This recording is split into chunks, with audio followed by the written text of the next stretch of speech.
रामपुर गांव में मुखिया सरदार सिंह अपनी पत्नी सरिता और 2 बेटों के साथ रहता था। बड़ा बेटा रमेश और छोटा बेटा सुरेश। बड़ा लड़का रमेश थोड़ा चंचल था और सभी के सामने वो अपने आप को श्रेष्ठ बताने की कोशिश करता था।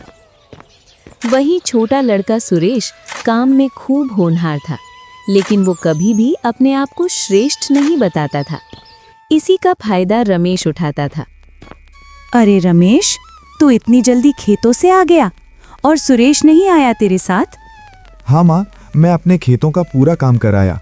वो आलसी तो खेतों पर जाकर पेड़ों के नीचे सो रहा है।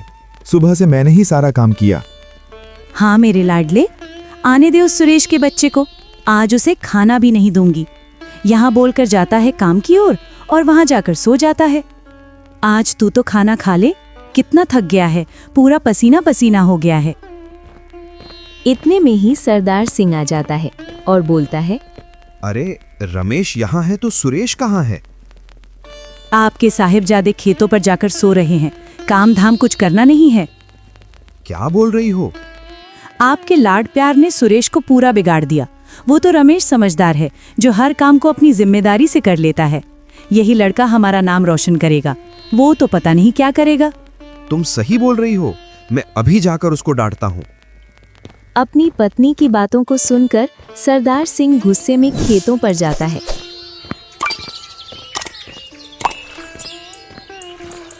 आधे रास्ते में ही पहुंचता है, उधर से आता हुआ सुरेश दिखता है। आओ महाराज आओ, आप क्यों आए? हम तो आ रहे थे आपके पास, आपके पैर दबाने के लिए। पिताजी, आप ही क्या बोल रहे हो? एकदम चुप रहो। सारी जगह मेरी नाक कटवा रखी है। किसी भी काम के लिए भेजूं, वो काम तुमसे कभी सही नहीं होता है। क्या क्या ये क्या बोल रहे हो पिताजी? मैंने क्या किया? तुम चुप रहो और सुनमन, घर चलो।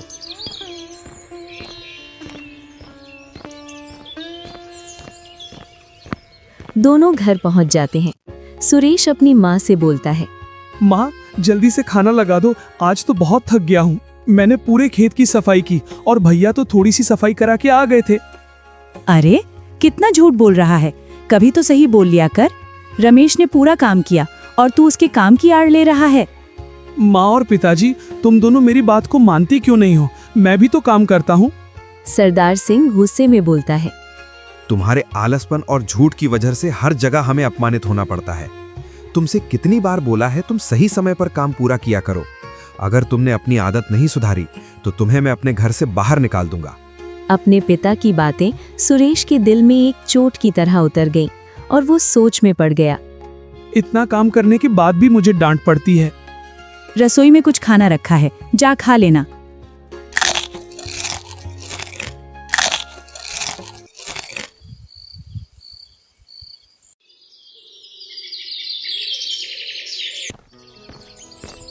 अगले दिन दोपहर का समय रमेश और सुरेश खेत पर से घर की ओर आ रहे थे। तभी रास्ते में उन्हें कुछ गांव वाले मिल जाते हैं। गांव वाले सुरेश को देखकर बोलते हैं, अरे भैये, एक भाई कितना आलसी और दूसरा कितना मेहनती। हाँ भैये, जहाँ देखो वहाँ सुरेश के आलसपन की ही बातों का जिक्र होता है। लगता है सुरेश मुखिया का लड़का है ही नहीं। हाँ भाई, देखो दोनों भाइयों में जमीन आसमान का अंतर है। जहाँ रमेश अपनी मेहनत और चंचल मन के लिए जाना जाता है, वहीं दूसरा भाई सुरेश काम चोरी के लिए जाना जाता है। हमको तो ये लगता ही नहीं है कि ये दोनों सगे भाई हैं। दोनों भाइयों में जमीन आसमान का अंतर है। सुरेश के कदम एकदम धीमे पड़ जाते हैं और सुरेश को एक बार तो गुस्सा आ जाता है उन गांव वालों की बातों को सुनकर। लेकिन वो गांव वालों की बातों का गुस्से का घूंट पीकर रह जाता है और अपने बड़े भाई रमेश से बोलता है, भैया, गांव वाले मेरे बारे में ऐसा क्यों कहते हैं, जबकि मैं अपना काम पूरा करता हूँ फिर भी? लोगों का क्या है, लोग तो कुछ भी बोलते रहते हैं। तो उनकी बातों पर ध्यान न दे और अपने काम पर ध्यान दे। जल्दी जल्दी घर चल, माँ ने अपने लिए गर्मा गर्म खाना बना लिया होगा। थोड़ी देर बाद दोनों भाई घर पहुंच जाते हैं। जैसे ही घर के अंदर पहुंचते हैं तो सुरेश राहत की सांस लेता है। इतने में ही सरिता बोलती है, आ गए तुम दोनों। रमेश, तू जाकर हाथ मुंह धो ले और खाना खा ले। और तू पहले गाय भैंसों को पानी रखकर और भूसा डालकर आ, इसके बाद खाना खाना तू। माँ, मैं भी बड़े भैया के साथ खेतों पर से अभी आया हूँ। पहले खाना खा लेता हूँ, इसके बाद कर दूंगा। मुझे पता है तू कितना काम करता है, कामचोर कहीं का। फिर काम से जी चुरा रहा है। अरे तुझसे खेतों का काम तो सही से होता नहीं, तो घर का काम तो कर लिया कर। जब हम मर जाएंगे तब क्या करेगा? कैसे अपने बीवी बच्चों को पालेगा? या यूं ही तेरी लुगाई के सामने हमारी नाक कटवाएगा? जी माँ, अभी काम करके आता हूँ। शाम हो जाती है और सरदार सिंह बाजार से लौट आता है। आ गए तुम बाजार से? क्या लेकर आए लड़कों के लिए? दोनों लड़कों के लिए कपड़े लाया हूँ। दोनों पर बहुत दिनों से नए कपड़े नहीं थे। रमेश और सुरेश भी वहीं खड़े थे। रमेश बड़ा ही उत्सुक था उन कपड़ों को देखने के लिए, लेकिन सुरेश गुमसुम खड़ा था। सरिता को कपड़े देकर सरदार सिंह वहां से चला जाता है। सरदार सिंह के जाते ही सरिता का चेहरा खिल जाता है। लो रमेश, ये तुम्हारे लिए है। धन्यवाद माँ, मेरी प्यारी माँ। माँ, मेरे लिए भी तो पिताजी कपड़े लेकर आए हैं। तुम्हारे लिए कहाँ लाए? अभी तुम्हारे लिए कुछ नहीं है। पर माँ, पिताजी ने तो बोला था दोनों के लिए कपड़े लाए हैं। हाँ, कहा था तुम्हें। नए कपड़े तभी मिलेंगे जब तुम अपना काम सही से करोगे। आधे अधूरे काम में तुम्हें कुछ नहीं मिलेगा, समझे? और रमेश के कुछ पुराने कपड़े पड़े तो रखे हैं, उन्हें तुम पहन लेना। रमेश थोड़ा सीधा बनता है और सुरेश के सामने अपने आप को ऐसा दिखाता है कि वो उसके साथ है। रमेश अपनी माँ से बोलता है, माँ, तुम हमेशा सुरेश के साथ गलत व्यवहार करती हो। वो भी तो काम करने की पूरी कोशिश करता है और नए नए कपड़े पहनने की सबकी इच्छा होती है। रमेश, तुम चुप रहो। तुम्हें सिर्फ अपने काम पर ध्यान देना है, इन सब बातों पर नहीं। रमेश चुप हो जाता है और चेहरे पर से खुशी भी गायब हो गई थी। सुरेश कुछ कहे बिना सर झुकाकर वहां से चला जाता है। रात हो चुकी थी, सभी लोग सो गए थे, परंतु सुरेश को आज नींद नहीं आ रही थी। इतने में ही रमेश उसके पास आ जाता है। अरे, तू अभी तक सोया नहीं? पता नहीं भैया, आज क्यों नींद नहीं आ रही। आज जो हुआ, माँ का वो व्यवहार मुझे अच्छा नहीं लगा। मैं जानता हूँ घर में तू सबसे ज्यादा काम करता है, बस तू माँ और पिताजी से खुलकर बात नहीं कर पाता है। भैया, कभी कभी मुझे लगता है कि मैं इस घर का सदस्य हूँ ही नहीं। मुझे हारी के रूप में घर के कामकाज के लिए रखा गया है। इतना कुछ करने के बाद भी माँ पिताजी मुझसे सीधे मुंह बात नहीं करते। फिर भी मैं अपने आप को सही साबित करने के लिए जी तोड़ मेहनत करता हूँ हर काम में। मुझे पता है तू कितनी मेहनत करता है। हर किसी की देखने की निगाह अलग अलग होती है, लेकिन एक दिन ये लोग तेरी मेहनत को देखकर बहुत खुश होंगे। और याद रख, मेहनत कभी बेकार नहीं जाती है। कब देखेंगे ये लोग मेरी मेहनत को? कहीं इतनी देर ना हो जाए कि जो पिताजी ने कहा वो बात सही हो जाए।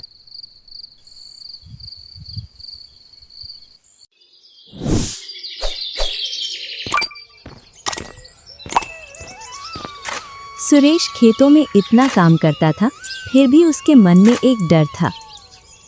सुबह का समय, गांव की चौपाल। सरदार सिंह और कुछ गांव के लोग उस चौपाल पर बैठकर बातें कर रहे थे। अरे सरदार जी, आपका बड़ा बेटा बहुत ही होनहार और मेहनती है। हर समस्या का हल अपने पास रखता है। हाँ भैया, वैसे भी रमेश घर का बड़ा बेटा है। घर की हर जिम्मेदारी को समझता है और जब से उसने घर संभाला है तब से मैंने घर का कामकाज ही छोड़ दिया। पर आपका छोटा लड़का हमेशा चुप चुप सा रहता है। लगता ही नहीं है कि वे दोनों भाई भाई हैं। एक ही घर में पले बढ़े, फिर भी दोनों भाइयों में कितना अंतर है। हाँ भाई, रमेश ने कभी भी शिकायत का मौका नहीं दिया, पर सुरेश को तो कुछ समझ ही नहीं आता है। वो तो जिंदगी को मजाक समझता है। गांव वालों की बात सुनकर सरदार सिंह को सुरेश पर बहुत गुस्सा आता है।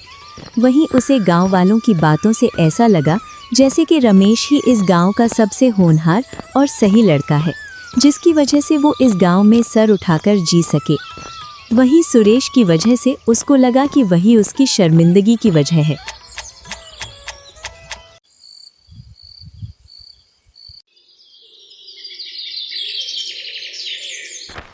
कुछ दिन गुजर जाते हैं, फसल पकने को आ जाती है। बहुत दिनों से सुरेश को डांट नहीं पड़ी। पिताजी के मुंह से कुछ तो करना पड़ेगा, नहीं तो ये घर का अच्छा बेटा बन जाएगा।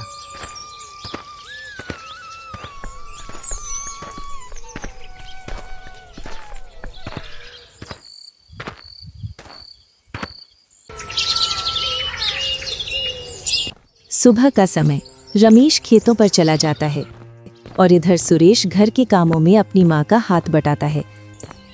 रमेश जैसे ही खेतों पर पहुंचता है तो उसकी आंखें फटी की फटी रह जाती हैं। वो देखता है उनकी खेतों की सारी फसल बर्बाद हो गई है।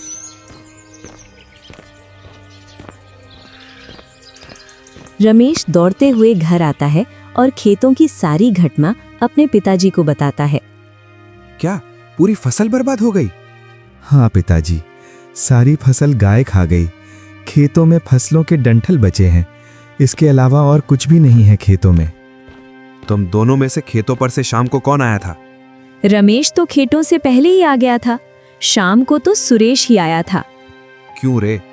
पहले तो हम गांव वालों के ही ताने सुनते थे, पर अब तुमने हद कर दी, सारी फसल ही बर्बाद कर दी। नहीं पिताजी, ये मैंने नहीं किया। फिर किसने किया? जब खेतों पर से सबसे आखिरी में तुम आए हो तो तुम्हें ध्यान रखना था कि खेतों के आसपास कोई जानवर तो नहीं है। आज तो तुमने खेतों में जानवरों को घुसाया है, कल को तो तुम घर में चोरी करवा दोगे। नहीं पिताजी, मैं जानवरों को नहीं देख पाया। अगली बार से ऐसा नहीं होगा। क्या नहीं होगा? तुमको कितने दिनों से समझाया जा रहा था कि अपना ध्यान सिर्फ काम पर रखो, ना कि पालतू चीजों पर। कल को कुछ भी हो सकता है तुम्हारी वजह से। मैं इस नुकसान को तो सह सकता हूं, पर आने वाले नुकसान को नहीं सह पाऊंगा। इसलिए आज से तुम्हारे लिए इस घर में कोई जगह नहीं है। निकल जाओ मेरे घर में से। इतना सुनकर सुरेश, रमेश और सरिता के पैरों तले से जमीन खिसक जाती है। सुरेश दौड़ता हुआ अपनी माँ से बोलता है, माँ, तुम तो बोलो पिताजी से कुछ। ये मैंने नहीं किया। सरिता अपना मुंह मोड़ लेती है। इससे सुरेश समझ जाता है कि अब इस घर में उसके लिए कोई जगह नहीं है। वो अपनी आंखों में आंसू लिए घर से बाहर निकल जाता है और मन ही मन सोचता है, हे भगवान, ऐसी किस्मत क्यों लिखी जो मुझे अपने परिवार से ही दूर कर दिया। इससे अच्छा तो मैंने जन्म ही नहीं होता इस धरती पर। चलते चलते सुरेश को शाम हो जाती है और वो घर से बहुत दूर पहुंच जाता है। चलते चलते वो एक जंगल में पहुंच जाता है। थोड़ा और चलता है तो उसको एक बूढ़ा आदमी दिखाई देता है जो थका हारा एक पेड़ के नीचे बैठा था। क्यों ना मैं इस बाबा से पूछूं, कहीं आज रुकने का ठिकाना मिल जाए। बाबा, कुछ रुकने का ठिकाना मिलेगा क्या आज रात के लिए? अगर चाहो तो मैं आपका काम कर दूंगा, जिससे आज रात का गुजारा हो जाए मेरा। अरे बेटा, तुम इस सुनसान जंगल के पास क्या कर रहे हो? इतना सुनकर सुरेश पूरी घटना उस बूढ़े आदमी को सुनाता है कि किस प्रकार उसके घर वालों ने उसे घर से बाहर निकाला। अरे बेटा, तेरी कहानी मेरी कहानी से मिलती जुलती है। मेरे भी बेटा बहू ने मुझे घर से बाहर निकाल दिया। कुछ समय से यहीं रह रहा हूँ इस जंगल के पास, और इस खेत के टुकड़े में थोड़ी फसल कर लेता हूँ, जिससे मेरा गुजारा हो जाता है। चल, तू आया है तो रुक जा मेरे पास। अब रात होने वाली भी है। अब कहाँ जाएगा इस घने जंगल में? चल झोपड़ी पर चलते हैं। दोनों झोपड़ी की ओर चल देते हैं। दोनों झोपड़ी के पास पहुंच जाते हैं। यही है मेरी झोपड़ी। इस छोटी सी झोपड़ी में रह लोगे ना बेटा? क्यों नहीं बाबा, रह लूंगा। चलो, तुम जल्दी से हाथ मुंह धो लो, फिर खाना खाएंगे। इतना सुनकर सुरेश अपने मन में सोचता है, आज तक किसी ने इतने प्यार से खाने के लिए नहीं बुलाया। मुझे लगता है मेरी जिंदगी में अब सुकून आ गया है। पर माता पिता और भैया के बिना कैसा सुकून। अब मैं घर लौटकर भी नहीं जा सकता हूँ। रात का समय। इधर रमेश घर के बाहर खड़ा था और उसकी नज़र बार बार रास्ते की ओर जा रही थी। उसे हर पल लगता मानो सामने से सुरेश आ रहा हो। इतने में सरिता घर से बाहर निकल आती है। माँ, पता नहीं सुरेश कहाँ होगा। पिताजी ने फसल के चक्कर में उसे घर से बाहर निकाल दिया। माँ, क्या सुरेश अब घर नहीं आएगा? क्या आपको उसकी याद नहीं आती है? जिस लड़के की वजह से मेरा इतना नुकसान हुआ हो और जिसे घर की परवाह ना हो, उस लड़के की याद क्यों आए मुझे? पर माँ, वो भी तो तुम्हारा लड़का है। गलती एक बार होती है, पर जो बार बार करे उसे संभाला नहीं जा सकता।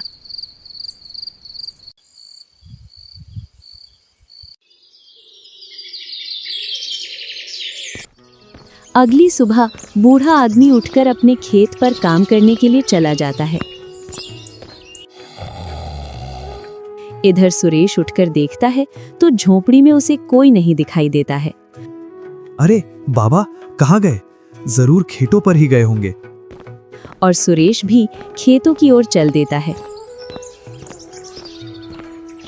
वो पहुंचकर देखता है कि बूढ़ा आदमी कांपते हुए हाथों से खेत को खोद रहा था। इतने में सुरेश बोलता है, लाओ दादा, ये खुदारी मुझे दे दो, मैं खोदता हूँ खेत को।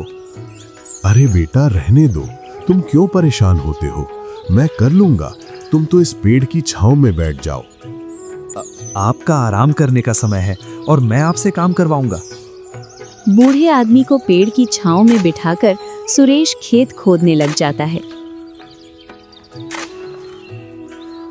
बेटा, दोपहर हो गई है और पूरा खेत भी खुद गया है। चलो झोपड़ी में चलकर कुछ खाना बनाकर खा ले। दोनों झोपड़ी की ओर चल देते हैं। इसी प्रकार बहुत समय गुजर जाता है। एक दिन राज्य में राजा के मंत्री द्वारा कुछ ऐलान हो रहा था। सुनो सुनो गांववासियों, महाराज ने एक प्रतियोगिता रखी है जिसमें जो भी व्यक्ति जीतेगा उसे बहुत सारा धन मिलेगा।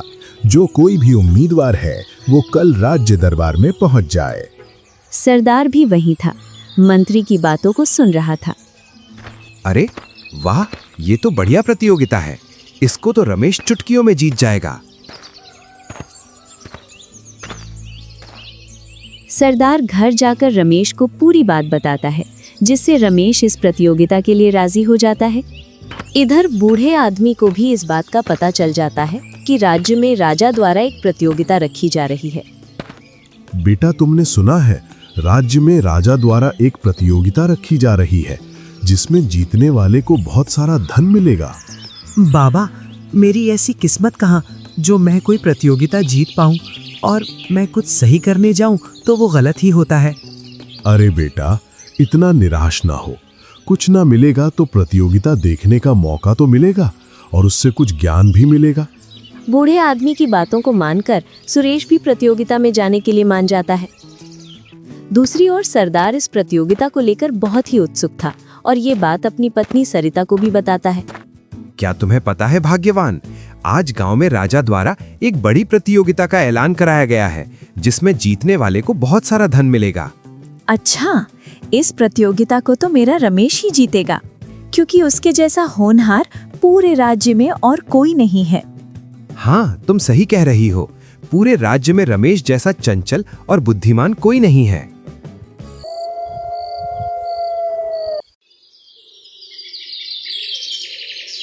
दूसरा दिन, राज्य दरबार, राजा और मंत्री।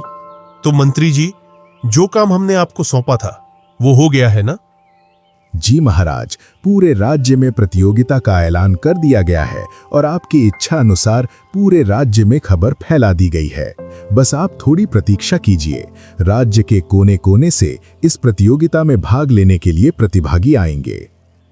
चलो, अच्छा है, हम प्रतीक्षा करते हैं। थोड़ी देर बाद राजमहल में हलचल होने लग जाती है और देखते ही देखते कई सारे नौजवान राज्य दरबार में आ जाते हैं। सभी नौजवान इंतजार में खड़े थे कब राजा बोले और प्रतियोगिता शुरू हो। तो सभी उम्मीदवार आ गए? जी महाराज। उम्मीद से कहीं ज्यादा उम्मीदवार इस प्रतियोगिता में भाग लेने के लिए आए हैं। आप सभी को मंत्री जी के द्वारा प्रतियोगिता के चरण समझा दिए जाएंगे। मंत्री जी। जी महाराज, प्रतियोगिता के 2 चरण हैं। पहले चरण में कुछ प्रश्न किए जाएंगे जिसमें से 4 प्रतिभागियों का चयन किया जाएगा और दूसरा चरण प्रश्नकाल के बाद शुरू किया जाएगा। हमें मंजूर है, मंजूर है। कुछ ही क्षण में प्रतियोगिता शुरू हो जाती है। मेरा पहला प्रश्न है, सबसे बड़ा विजेता कौन होता है? दरबार में सभी नौजवान सोचने लग जाते हैं। तभी एक आवाज आती है। वो आवाज थी रमेश की। महाराज, जो अपने अहंकार पर विजय पाले वही सबसे बड़ा विजेता होता है। तुमने महाराज के प्रश्न का सही उत्तर दिया है। तो मेरा दूसरा प्रश्न है, हमारा सबसे बड़ा शत्रु कौन होता है? कई नौजवान इसका जवाब देते हैं। भूख, डर, दुश्मन। सुरेश थोड़ी हिम्मत करके बोलता है। महाराज, सबसे बड़ा शत्रु हमारा अहंकार है, क्योंकि ये हमारी बुद्धि को अंधा कर देता है। तुम्हारा जवाब भी सही है। ऐसा कौन है जिसने इसका सही जवाब दे दिया? ये पनौती यहाँ भी आ गया, ये यहाँ भी मेरी नाक कटवाएगा। इसी प्रकार कुछ और सवाल जवाब हुए और 2 लोगों का चयन किया गया। जैसा कि आपको पहले बताया गया था, उसी क्रम में हमारे 4 प्रतिभागियों का चयन हो गया है। अब प्रतियोगिता का दूसरा चरण, इसको पूरा करने के लिए राजकुमारी जी आएंगी। राजकुमारी जी को बुलाया जाए।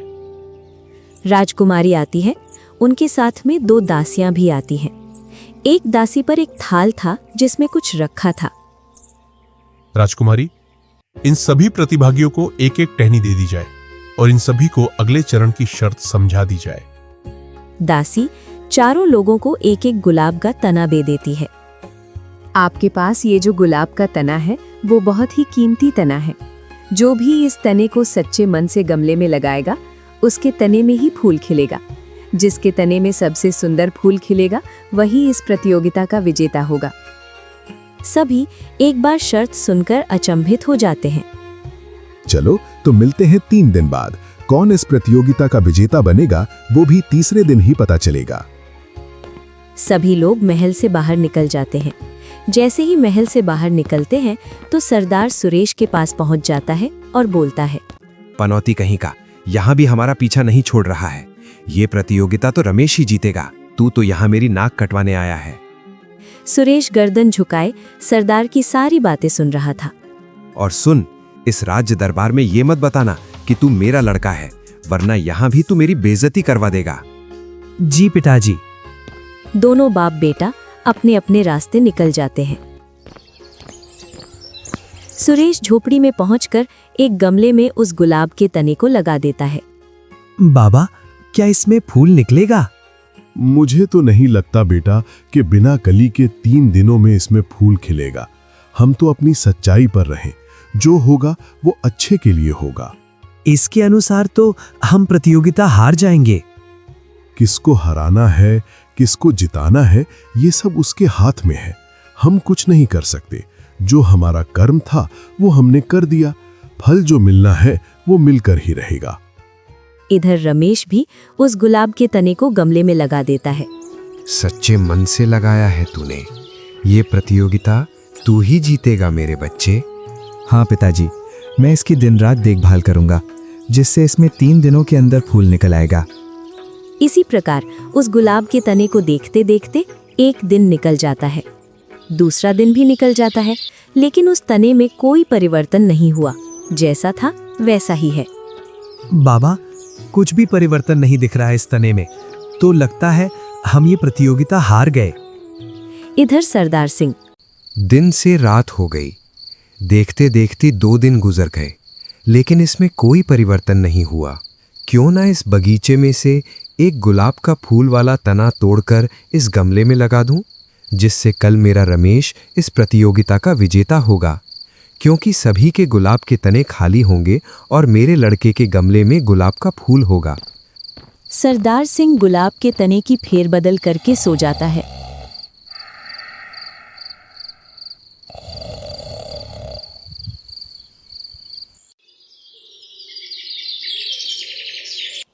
दूसरे दिन सभी लोग राज्य दरबार में एकत्रित होते हैं।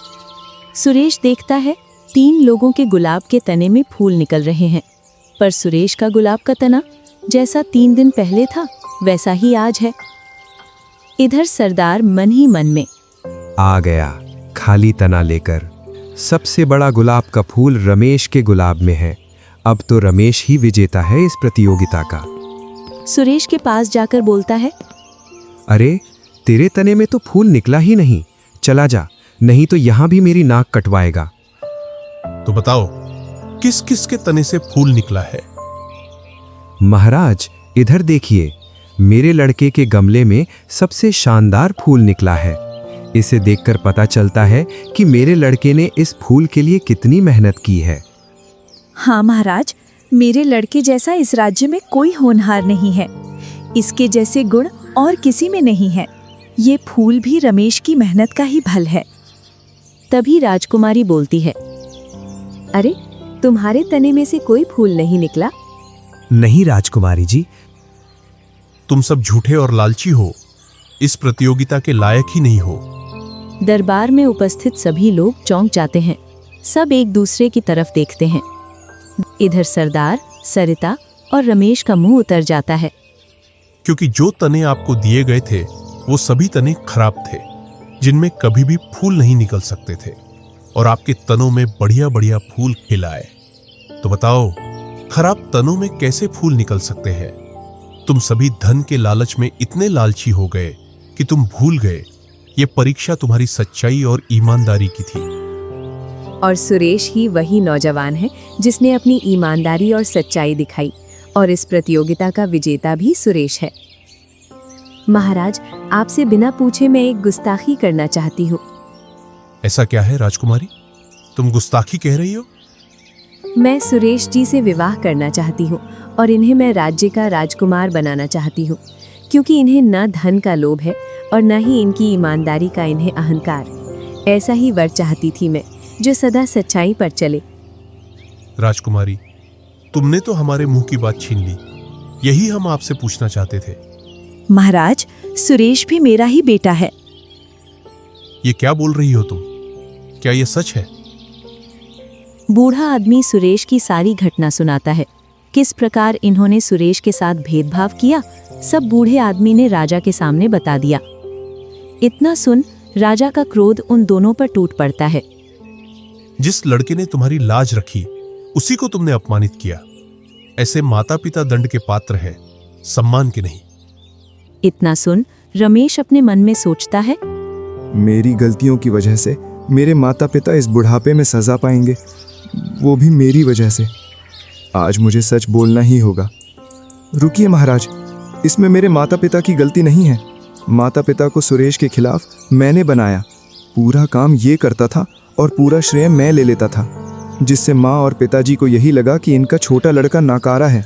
और जिस दिन फसल बर्बाद हुई, उस दिन मैंने ही खेतों में गाय अंदर की थी, जिसका सारा इल्ज़ाम मैंने सुरेश के ऊपर लगा दिया, जिसकी वजह से पिताजी ने इसे घर से बाहर निकाला था।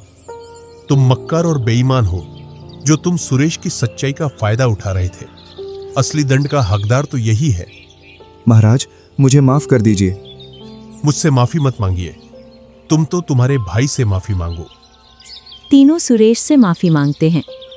आप माफी मत मांगिए, आपके मन में जो कड़वाहट है मेरे लिए, वो निकाल दीजिए बस।